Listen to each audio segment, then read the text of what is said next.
নমস্কার, বাংলা সাহিত্য চর্চার গ্রুপে তোমাদের সকলকে স্বাগত জানাই। আজকেও আমরা একটি নতুন বিষয় নিয়ে কথা বলবো। আজকের বিষয় স্বামী বিবেকানন্দের লেখা প্রবন্ধ বাঙ্গালা ভাষা, যেটি তাঁর ভাববার কথা প্রবন্ধ গ্রন্থের অন্তর্ভুক্ত। এই প্রবন্ধে বিবেকানন্দ কি বলতে চাইলেন, আজকের আলোচনায় আমরা সেই দিকটিই তুলে ধরব। সকলকে স্বাগত জানাচ্ছি আজকের আলোচনায়। প্রথমেই বলি যে প্রবন্ধের নাম বাঙ্গালা ভাষা। এই নাম থেকে আমরা বুঝতে পারছি যে বিবেকানন্দ আসলে আমাদের মাতৃভাষা বাংলার গুরুত্বকে এই প্রবন্ধের মধ্যে তুলে ধরার চেষ্টা করছেন। রবীন্দ্রনাথ ঠাকুর একটি কথা বলেছিলেন যে মাতৃভাষা মাতৃদুগ্ধের মতো। একজন শিশুর কাছে তার মায়ের যে দুগ্ধ, মাতৃদুগ্ধ, তার থেকে পুষ্টিকর খাবার আর কিছু থাকতে পারে না। ঠিক একইভাবে বিদ্যাচর্চার ক্ষেত্রেও বাঙালির জীবনে মাতৃদুগ্ধ সমান হচ্ছে তার মাতৃভাষা বাংলা ভাষা। সেই ভাষার থেকে সাবলীল, সেই ভাষার থেকে পুষ্টিকর আর কোনো ভাষা বাঙালির জীবনে থাকতে পারে না। হ্যাঁ, ঠিক এমনটাই কিন্তু আমাদের বক্তব্য বিবেকানন্দেরও।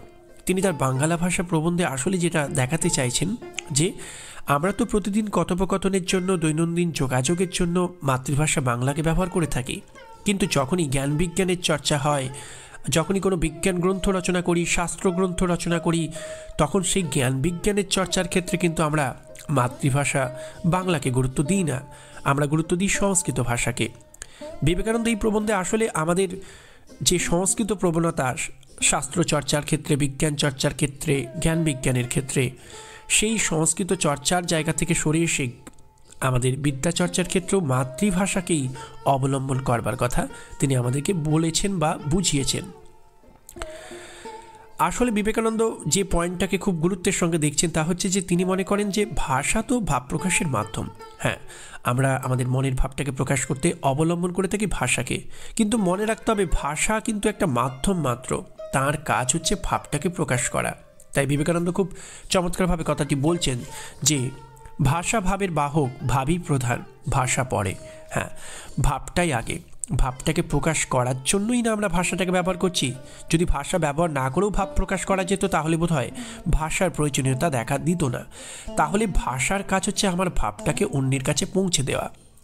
এখন প্রতিদিন কথোপকথনে, যোগাযোগের ক্ষেত্রে আমরা বাংলা ভাষা, মাতৃভাষাকে ব্যবহার করছি আমাদের ঘরোয়া প্রয়োজনে, কাজের প্রয়োজনে, কিন্তু শাস্ত্র, জ্ঞান, বিজ্ঞান চর্চার ক্ষেত্রে আমরা কি করছি না, মাতৃভাষাকে সরিয়ে সংস্কৃত ভাষাকে গ্রহণ করছি, যেটা আমাদের মুখের ভাষা নয়, যেটা একটা কৃত্রিম নির্জীব ভাষা।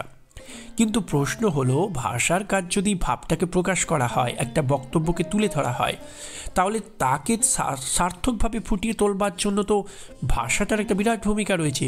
যতই তাকে দ্বিতীয় স্থান দেওয়া হোক, ভাবকে আগে স্থান দেওয়া হোক, কিন্তু ভাবটাকে প্রকাশ করাই তো ভাষার কাজ, এটা গুরু দায়িত্ব। এখন সেই ভাষা যদি না সাবলীল হয়, স্বতঃস্ফূর্ত হয়, তাহলে কেমন করে সেই ভাবটাকে স্বতঃস্ফূর্তভাবে সম্পূর্ণরূপে প্রকাশ করবে? এই জায়গাতেই আমাদের বাঙালির জীবনে একটা সমস্যা হয় যে আমাদের যে সহজ সাবলীল স্বতঃস্ফূর্ত ভাষা বাংলা ভাষা, আমরা তাকে সরিয়ে রেখে আমরা সংস্কৃত ভাষায় শাস্ত্র বা জ্ঞান চর্চা করি। এর ফলে আমাদের ভাব প্রকাশের ভাষার সঙ্গে আমাদের ভাব যেভাবে নিজেকে প্রকাশ করতে পারত, সেই ভাব প্রকাশের জায়গাটা যখন আমাদের নিজেদের ভাষা, আমাদের সাবলীল ভাষা, আমাদের স্বতঃস্ফূর্ত ভাষা বাংলাকে সরিয়ে একটা কৃত্রিম ভাষাকে অবলম্বন করে, তখন কিন্তু আমরা যতখানি প্রকাশ করতে চাই আর যতখানি প্রকাশিত হয়, তাদের মধ্যে কিন্তু একটা দূরত্ব তৈরি হয়। কারণ এখানে বিবেকানন্দ একটি চমৎকার কথা বলছেন যে যে ভাষায় নিজের মনে দর্শন বিজ্ঞান চিন্তা করো, দর্শনে বিচার করো, সে ভাষা কি দর্শন বিজ্ঞান লেখবার ভাষা নয়? যদি না হয় তো নিজের মনে এবং পাঁচজনে ও সকল তত্ত্ববিচার কেমন করে করো? হ্যাঁ, এই যে জায়গাটা খুব একটা গুরুত্বপূর্ণ জায়গা। সত্যি তো, আমরা যখন কোনো প্রবন্ধ লিখি, হতে পারে আমি সেটা ইংরেজিতে লিখছি কিংবা সংস্কৃতে, কিন্তু তার আগে বাঙালি হিসেবে আমার ভাবনাটা যখন মনের মধ্যে চলে, মনের মধ্যে যখন তার রসায়নটা চলে, তখন তো আমরা সেটাকে সংস্কৃতে করি না, বাংলায় করি। আমরা বাংলাতেই কিন্তু ভাবনাটা আনি, ভাবনাটা করি, ভাবনাটা আমাদের মনে জন্ম নেয়, সেটা ধীরে ধীরে বেড়ে ওঠে। কিন্তু প্রকাশের সময় যখনই আমরা তাকে বাংলার বদলে সংস্কৃতে প্রকাশ করতে চাই, একটা কৃত্রিম ভাষায় প্রকাশ করতে চাই, যেটা আমার মাতৃভাষা নয়, যেটা আমার হৃদয়ের ভাষা নয়, আমার অন্তরের ভাষা নয়, যাতে আমার মন সায় দেয় না, সেই ভাষায় যদি আমরা প্রকাশ করি, তাহলে তো আমার অন্তরে যে রসায়নটা হলো, যে ভাবনাটা হলো, যে ভাবের জন্ম হলো, সে তো ওই কৃত্রিম ভাষায়, ওই সাবলীল ভাষা নয়, যে ভাষাটা, যেটা আমার ভাবটাকে প্রকাশ করবার জন্য স্বতঃস্ফূর্ত হতে পারতো, সেই বাংলা না হবার দরুন যে সংস্কৃত ভাষাটা, সেই ভাষাটাই তো সে নিজেকে সম্পূর্ণরূপে প্রকাশ করতে পারে না। বাংলা ভাষাই তো আমার মাতৃভাষা, তাতেই আমি সাবলীলভাবে আমার অন্তরের কথাটাকে প্রকাশ করতে পারতাম। কিন্তু যখনই আমি বাংলার বদলে সংস্কৃতের মতো একটা কৃত্রিম ভাষাকে ব্যবহার করব, তখন আমি অন্তরের মধ্যে, আমার ভেতরে ভেতরে, আমার মনের জগতে যে ভাবনা চিন্তা চলছিল, যে রসায়নটা চলছিল, সেই ভাবটা তো সম্পূর্ণরূপে আমি আমার ভাষায় প্রকাশ করতে পারবো না, কারণ আমার ভাষা আমার ভাবটাকে সম্পূর্ণরূপে প্রকাশ করতে দেবে না। কারণ এই ভাষা যে আমার সাবলীল ভাষা নয়, আমার স্বতঃস্ফূর্ত ভাষা নয়, এই ভাষা কৃত্রিম। যে ভাষা কৃত্রিম, সে কখনো সাবলীলভাবে আমার অন্তরের কথাকে, আমার ভাবনাটাকে প্রকাশ করতে দিতে পারে না। ফলে আমার অন্তরের ভাষা আর আমার প্রকাশের ভাষা, এই দুয়ের মধ্যে যেহেতু একটা পার্থক্য বা দূরত্ব বা একটা ফারাক তৈরি হয়ে যাচ্ছে, তাই কখনোই আমরা একটা কৃত্রিম ভাষাতে নিজের অন্তরের অনুভব, অনুভূতিগুলোকে, আমাদের বিদ্যাচর্চার বিষয়গুলোকে সম্পূর্ণরূপে প্রকাশ করতে পারবো না। এই কথাও তো মনে রাখতে হবে যে আমাদের দেশে, আমাদের বাংলায় পণ্ডিত কজন, সংস্কৃত বোঝেন কজন? সংস্কৃত না বোঝা মানুষই তো 95%। তাহলে তারা কেমন করে ওই সংস্কৃত ভাষায় জ্ঞান বিজ্ঞানের বিষয়গুলোকে রপ্ত করবে আমি যেটাকে প্রকাশ করলাম? কারণ মনে রাখতে হবে, আমি যাদের জন্য লিখছি তারা যদি সংস্কৃত এই পণ্ডিত না হয়, তাহলে একটা মুষ্টিমেয় সমাজের জন্য লিখে কী লাভ? বিরাট সংখ্যক মানুষ তো সংস্কৃত বোঝে না, তাদের জন্য যদি আমি লিখতে চাই, তাহলে তো তাদের মুখের ভাষা, তাদের প্রাণের ভাষা, সেই বাংলা ভাষাকে আমাকে অবলম্বন করতে হবে। অর্থাৎ এখানে সমস্যাটা দুদিক থেকে।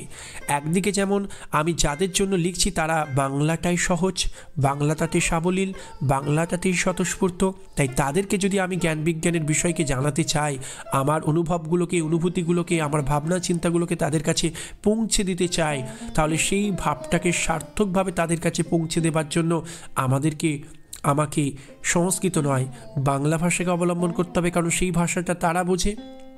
অন্যদিকে তারা যে শুধুমাত্র সংস্কৃতের জন্য, অর্থাৎ তাদের নিজস্ব ভাষা না হওয়ার দরুন সংস্কৃতের বাধা পেরিয়ে তারা যে সম্পূর্ণরূপে তারা আমার প্রকাশিত ভাবটাকে গ্রহণ করতে ব্যর্থ, সেটাই তো শুধু নয়, আমি নিজে যদি সংস্কৃতে পণ্ডিত হই, সংস্কৃত ভাষায় আমি যদি রপ্ত করতে পারি সেই ভাষাকে, তাহলেও কি আমি পারবো বাংলার মতো করে স্বতঃস্ফূর্তভাবে সংস্কৃতে নিজের মনের ভাবটাকে প্রকাশ করতে?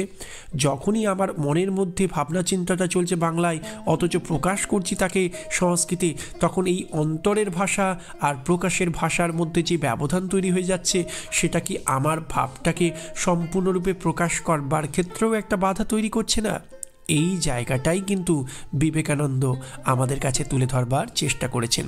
তাই তিনি বলছেন, বুদ্ধ থেকে চৈতন্য, রামকৃষ্ণ পর্যন্ত যারা লোকহিতায় এসেছেন, তারা সকলেই সাধারণ লোকের ভাষায় সাধারণকে শিক্ষা দিয়েছেন।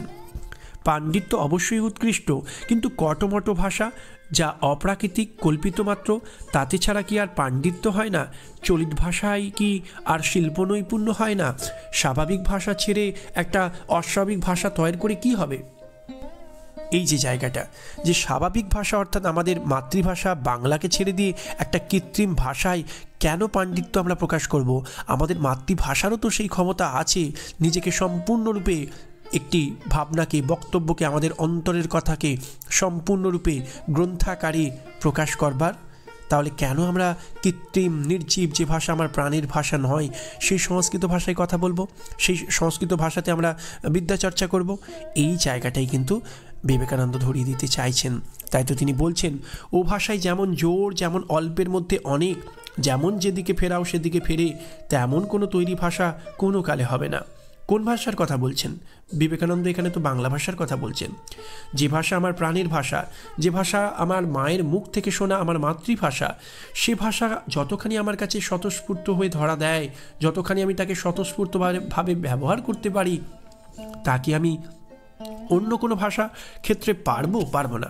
তাই ও ভাষার যে জোর, অল্পে যেভাবে সে অনেকটা প্রকাশ করতে পারে, যেমন খুশি যেদিকে খুশি তাকে ফেরাও সে সেদিকেই ফেরে। সত্যি তো বাংলা ভাষাকে তো আমরা ইচ্ছে মতো ব্যবহার করতে পারি। সে যে আমার মাতৃভাষা, তার সঙ্গে যে আমার রক্তের চৌ, ফলে তাকে যতখানি সাবলীলভাবে, সে যে আমার আত্মার আত্মীয়, আমার আত্মীয়কে যতখানি, আমার প্রাণের মানুষকে যতখানি আমি নিয়ন্ত্রণ করতে পারবো, বাইরের লোককে কি আমি পারবো না?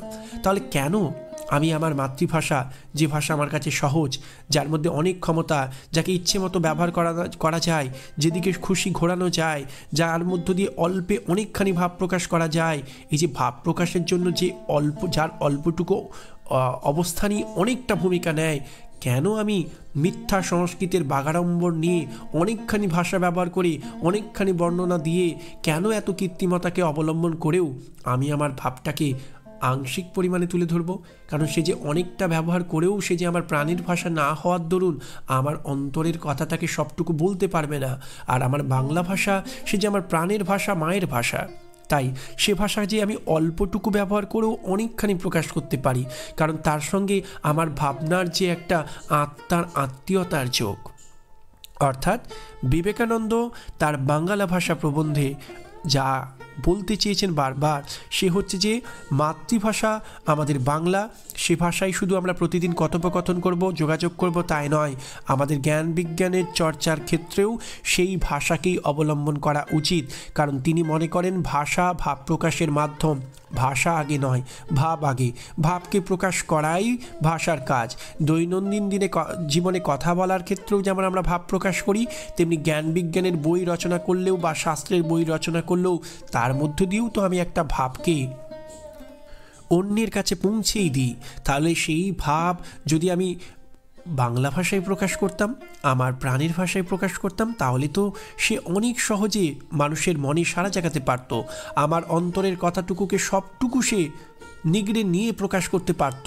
কিন্তু যখনই আমার এবং আমার বলা যেতে পারে ভাষার মধ্যে একটা দূরত্ব হয়, আমার বক্তব্য যে সহজে বাংলায় প্রকাশিত হতে পারত, সেই প্রকাশ সহজ মাধ্যমটাকে আমি দূরে সরিয়ে একটা কৃত্রিম ভাষার আবরণকে সেখানে চাপিয়ে দিই, তাহলে যে আমার বলতে চাওয়া আর বলার যে প্রকাশিত হওয়া যে বিষয়টা, অর্থাৎ যা প্রকাশ করতে চাইছি আর যা প্রকাশিত হলো, তার মধ্যে যে একটা দূরত্ব হবেই।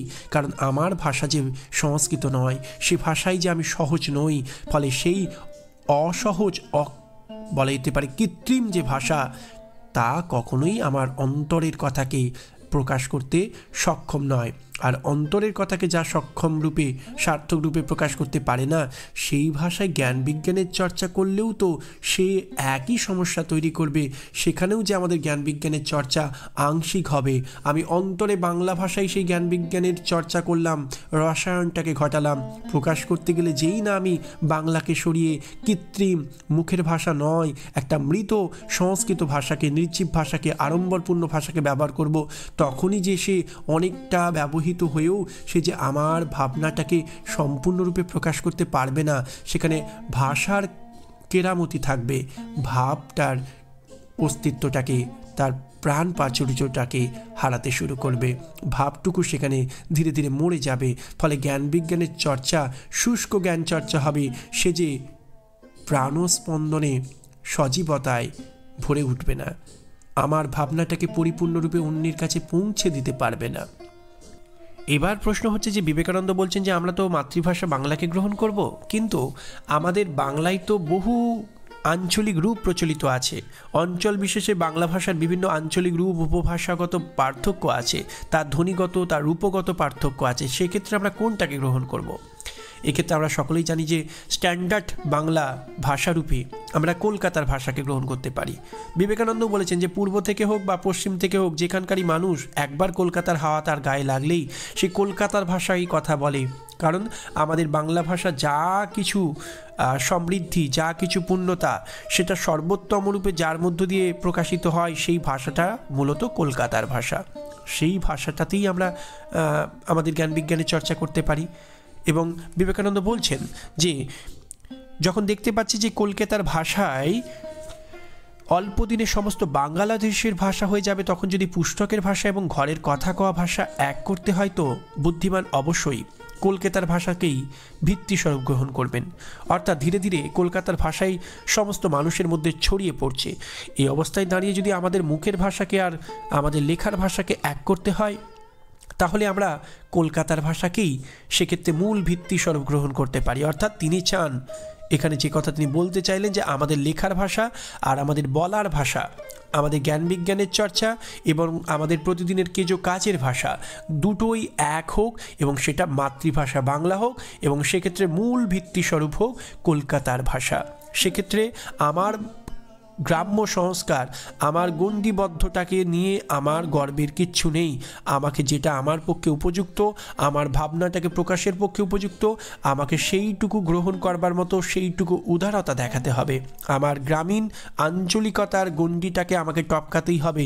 সেখানে আমার গ্রামে, আমার অঞ্চলে এই রকম বাংলা ভাষা প্রচলিত, তার এই রকম আঞ্চলিক রূপ, তার এই রকম ধ্বনিতাত্ত্বিক রূপতাত্ত্বিক বৈশিষ্ট্য রয়েছে, এই নিয়ে কোনো রকম কুপমণ্ডুকতাকে পোষণ করলে কিন্তু আমাদের হবে না। এক্ষেত্রে আমাদেরকে কলকাতার ভাষাকে গ্রহণ করবার মতো সেই উদারতা দেখাতে হবে, কারণ আমাদের সংস্কৃতির পক্ষে যেটা উপাদেয়, যেটা কাঙ্ক্ষিত, যেটা পাথেয় হওয়া উচিত, সেটাকে আমাদেরকে উদার চিত্তে গ্রহণ করতেই হবে।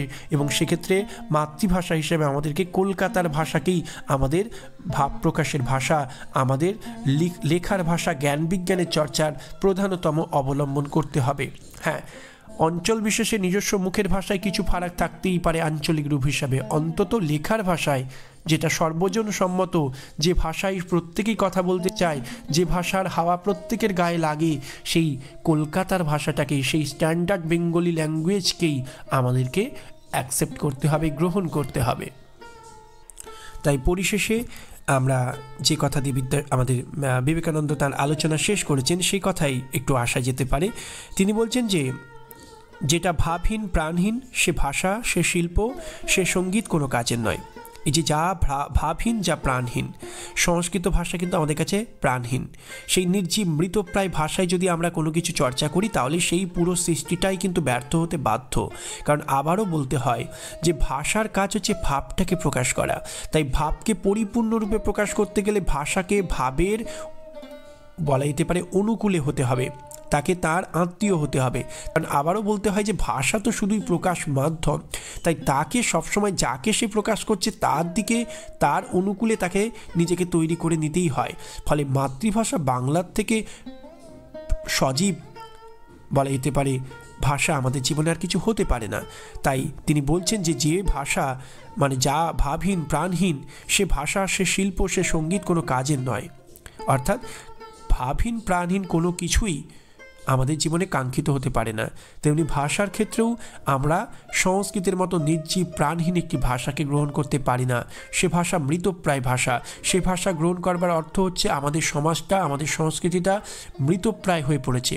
আমরা বেঁচে আছি, আমরা বাঙালিরা বেঁচে আছি, এবং সেই বেঁচে থাকার ভাষা হচ্ছে মাতৃভাষা বাংলা ভাষা। তাই বেঁচে আছি তার প্রমাণ দিতে গেলে, এবং সেই বেঁচে থাকা জীবনে সংস্কৃতির চর্চা করতে গেলে, জ্ঞান বিজ্ঞানের চর্চা করতে গেলে মৃত কোনো ভাষা নয়, আমাদের মুখের ভাষা, আমাদের সাবলীল ভাষা, আমাদের স্বতঃস্ফূর্ত ভাষা বাংলাকেই অবলম্বন করতে হবে।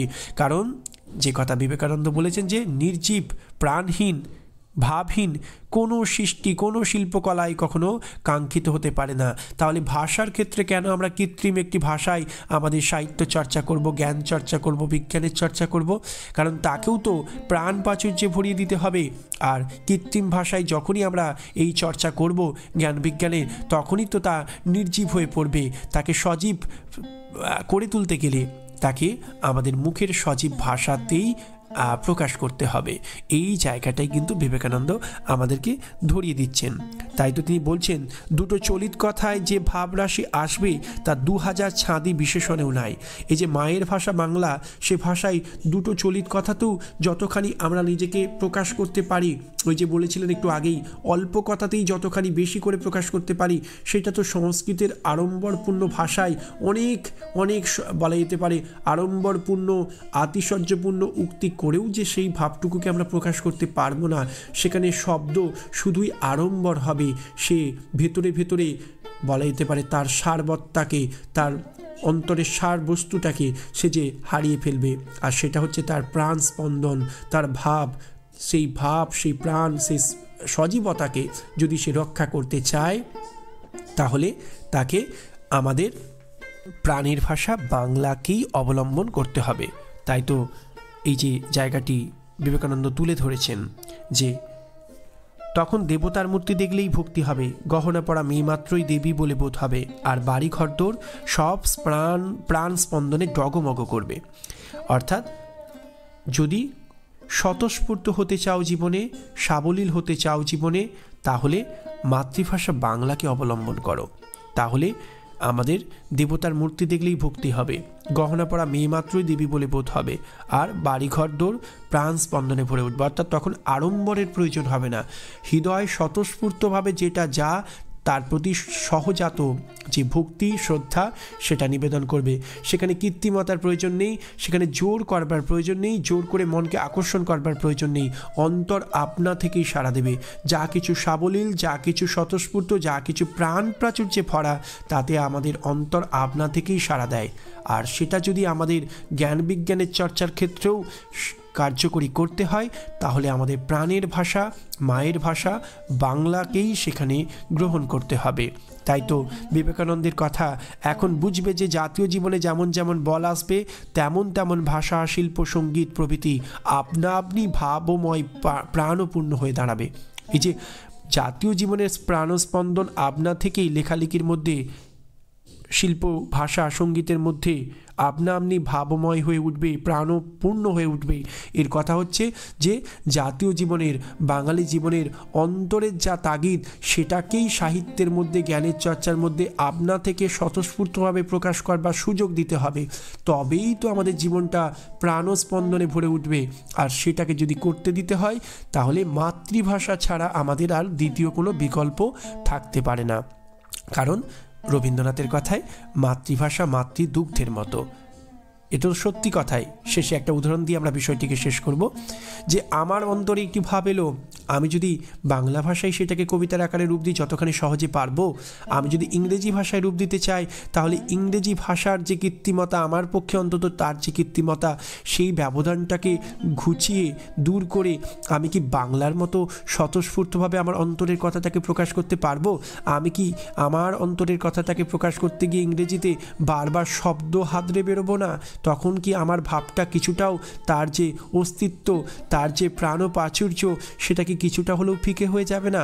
যতখানি একেবারে প্রাণপ্রাচুর্যে ভরা হয়ে সে আমার মাতৃভাষা বাংলায় সাবলীলভাবে ধরা দেবে, সেখানে যে আমাদেরকে আর ভাষা, কৃত্রিম ভাষা, যা সংস্কৃত, এখানে সংস্কৃতের কথাই বলা হয়েছে, সেই ভাষাকে আঁকড়ে ধরতে চাওয়ার যে বিড়ম্বনা, তা থেকে যদি আমরা একটু মুক্ত হতে পারি, তাহলে কি আমি স্বতঃস্ফূর্তভাবে নিজেকে প্রকাশ করতে পারবো না? আমার ভাবটা কি সম্পূর্ণরূপে প্রকাশ পাবে না? পাবে। এবং সেই পেতে গেলে আমাদেরকে যে ভাষার সঙ্গে আমাদের প্রাণের যোগ, ভাবের অঙ্গাঙ্গী যোগ, যা যে ভাষায় প্রকাশ করতে গেলে আলাদা করে আমাদেরকে ভাষা নিয়ে ভাবতে হবে না, সেই ভাষাটাকেই আমাদেরকে অবলম্বন করতে হবে। কারণ আমি যদি অন্য কৃত্রিম ভাষায় নিজেকে প্রকাশ করতে যাই, তাহলে আমাকে শুধু ভাবের উপর জোর দিতে হবে না, ভাষার উপর জোর দিতে হবে। অন্তরের ভাবটাকে প্রকাশ করতে গিয়ে ভাষাটাকে নিয়ে যখন ভাবতে শুরু করব, তখন অন্তরের ভাবটা যে ফিকে হয়ে যাবে। তাই যদি ভাষা নিয়ে জোর দেওয়াটা আমি বন্ধ করি, যদি সহজ ভাষা বাংলাকে গ্রহণ করি, তাহলে আমি জোরটা সম্পূর্ণ দিতে পারবো আমার ভাবের উপর। তখন ভাবটা সম্পূর্ণরূপে তার আত্মার আত্মীয় যে বাংলা ভাষা, তাতে নিজেকে প্রকাশ করতে পারবে সবটুকু। তাই শুধু দৈনন্দিন কথোপকথনের ক্ষেত্রে নয়, আমাদের জ্ঞান বিজ্ঞান চর্চার ক্ষেত্রেও মাতৃভাষায় অনুসৃত হোক, মাতৃভাষাতেই আমরা আমাদের জ্ঞান বিজ্ঞানের চর্চা করি। এটাই কিন্তু স্বামী বিবেকানন্দ আমাদের বাঙালিদের কাছে বার্তা দিয়েছেন। স্বামী বিবেকানন্দের লেখা বাংলা ভাষা প্রবন্ধ নিয়ে আজকের আলোচনা এখানেই সমাপ্ত। আলোচনা ভালো লাগলে চ্যানেলটির সঙ্গে অবশ্যই থাকবেন এবং প্রয়োজনে সাবস্ক্রাইব করতে ভুলবেন না। বাংলা সাহিত্য চর্চার সঙ্গে থাকার জন্য সকলকে ধন্যবাদ জানাই।